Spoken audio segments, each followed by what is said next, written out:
So what you see behind me is the oldest building in Pinellas County. Pinellas County is where St. Petersburg and Clearwater are. And I'm in Florida this morning. Good morning.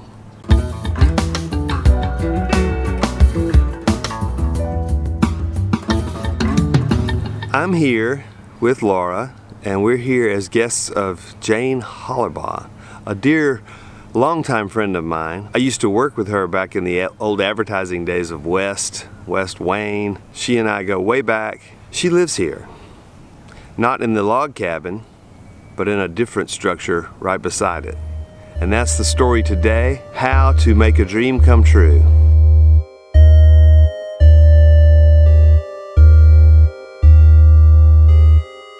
The way I understand it, Jayne and her late husband Mark Hollerbaugh bought this log cabin 15 years ago. Used it as a project, a way to restore something, and they didn't live here, but they visited here, and then they decided to commit to it and build a completely different structure right behind it. They built it to look like a giant version of the old log cabin.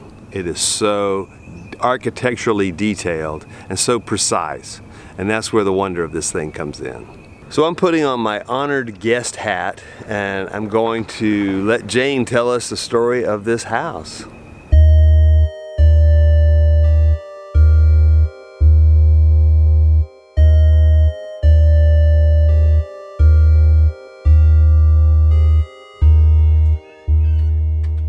Well, we were looking for a house over in Pinellas because I was working near here and tired of commuting. Mark was driving around and saw it. So it's an interesting piece of property because it's like an island, has this no neighbors touching, street all around. So he's like, oh, we have to look at this place. So we came and looked at it, and I was like, oh my God, you're crazy. It was built in 1876. It was not in great condition. And I don't know, somehow we walked in and we were both just like, wow, this place is so cool. What were we going to do with it? It's 950 square feet, so really not big enough to live in. 1 bedroom, 1 bath. So it was going to be the weekend place. Okay. Well, it turned into the weekend work camp. We spent about 5 years getting the yard in shape and doing stuff to the cabin. It was inhabitable. It had air conditioning and heat, but it had no kitchen. There was no kitchen.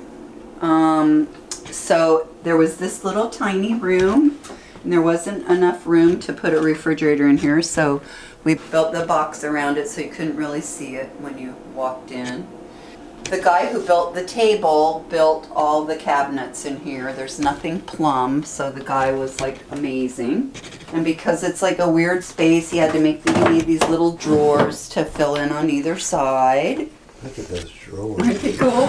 That is so cool. Oh, another not plumbed door. I love that.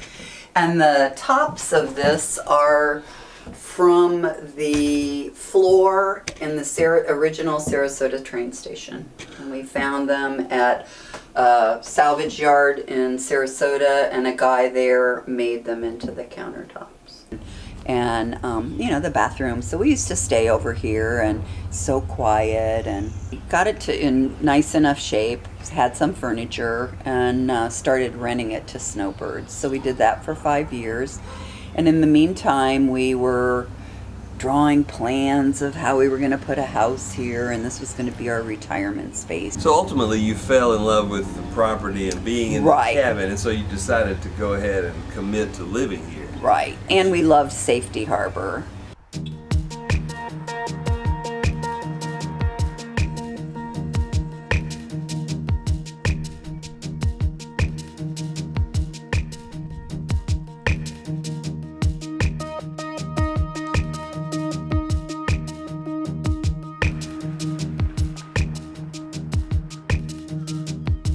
And we had to have flood insurance in Tampa, and the flood insurance kept going up and up, and the property taxes kept going up and up.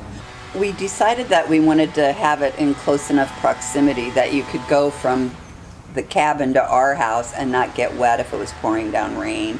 Or, if you have guests, you don't want to have them tromping through the yard to get to your house. So we were going to put it in close proximity, which you see that it is. But then, what facing do you use on this house? Those logs are, 140 plus years old. So how do you make this look like that? So we explored all kinds of building with logs that are like that, old logs. Who's making that noise, Jay? Talk to the... My annoying neighbor who blows leaves every day. What if you build the whole thing and it looks super crappy next to your cabin? Yeah. And you've spent all this money and we're like, oh, what if it looks terrible? So Mark found this siding, which is actually like shingles, and it's natural bark. It's made out of a poplar tree. They kiln dry it and, cut it in shingles and band it, and it's flat. And when it gets here, it sits for a week to normalize to your environment. And then the day they unband it, if they unband it, they have to put it all up because it will cup back because it's natural. But it's supposed to last up to 99 years, bug-free. And there's one other house that we know of with this on it in Florida. It's on the Swanee River. We went up and looked at it and talked to the guy about it because there was some concern with the humidity and stuff. And Mr. Hollerbaugh had to do a lot of research on everything, so.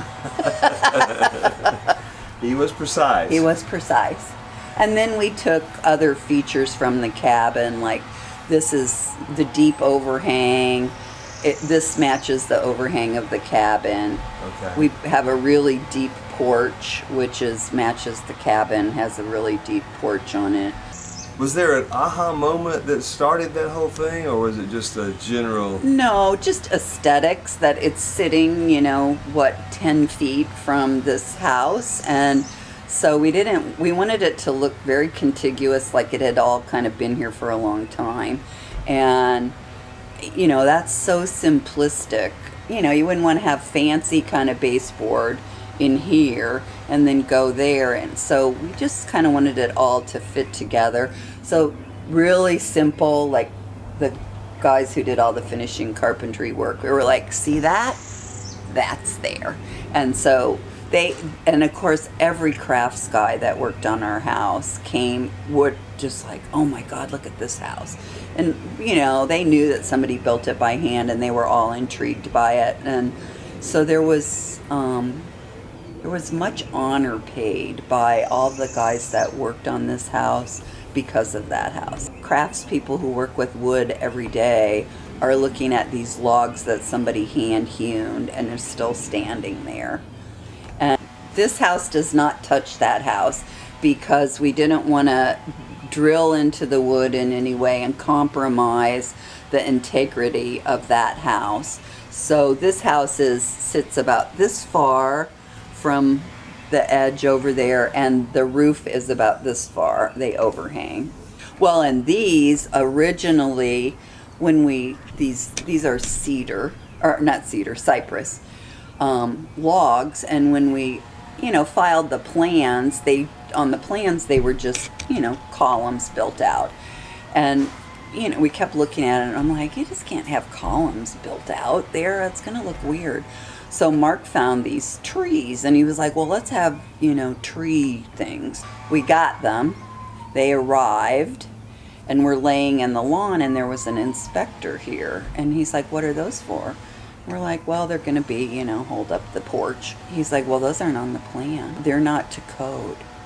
I'm like, we have to have a crane to put them up. A crane had to come here. They weigh like 500 pounds each. What do you mean they're not to code? So we had to stop, contact the National Cypress Foundation, and get all of these things and make sure that they're hurricane proof. They weigh 500 pounds each. They held up a freaking tree. And they're only holding up the porch roof. I'm like, seriously? But it held us up for like a couple weeks. I'm like, okay, right over there is a wanky palm tree holding up the carport, and that's all right. I didn't say that, but I was thinking that.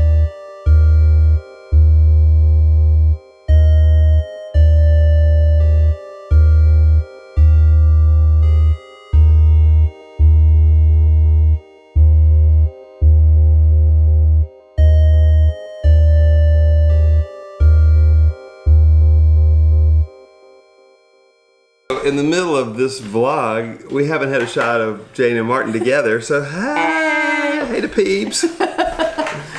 So Jayne's going to tell us about this fabulous table that we're sitting at. So when we built the new house, there was one tree that needed to be cut down, and it was a Florida red cedar. I just couldn't imagine putting it in the landfill because you just cut one limb off of it and it just smelled fabulous. So I was like, we need to get that milled and do something with it. We had it made into this table, and it's also the top 20 feet of the tree are the banisters going up. And so that's the story of it. So that is so nice. How long did it take to get it milled and made into the... well, we milled it and then you have to let it dry. So we had it on the front porch of the cabin with spacers in between it for about a year for it to dry. The ceiling in the kitchen and dining room are a replica of the bedroom ceiling in the cabin. Those are old tobacco poles that we ordered from North Carolina. Mark stripped the bark off of all of them and then stained them all.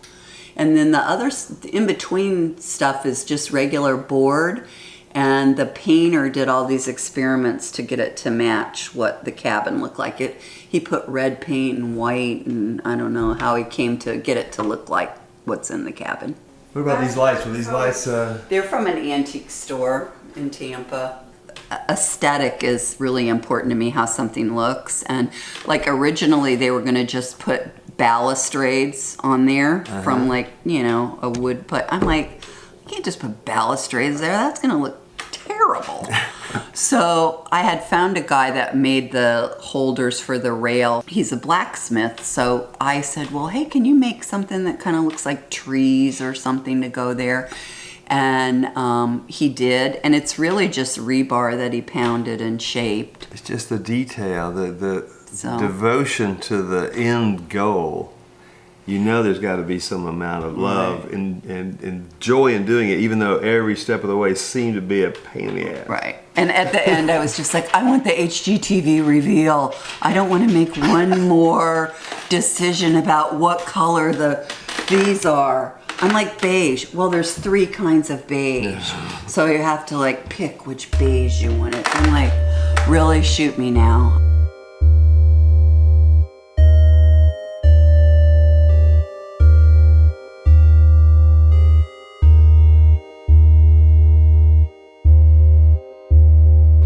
That's a great tour. Thank you, Jayne, for the tour. You're welcome. And the insight. A lot of people come because Jayne has tons of friends. They come here and stay, and now more and more people will want to stay here. At Jayne Hollerbaugh. At Jayne Hollerbaugh. The rates just went up. Here's the thing. If you're going to do something, go all in. Get it done the way you love it, because you're going to start a project because you love it. That's what this was about. If you like this episode, hit like. Please hit subscribe. We'll be back next Monday with the next episode.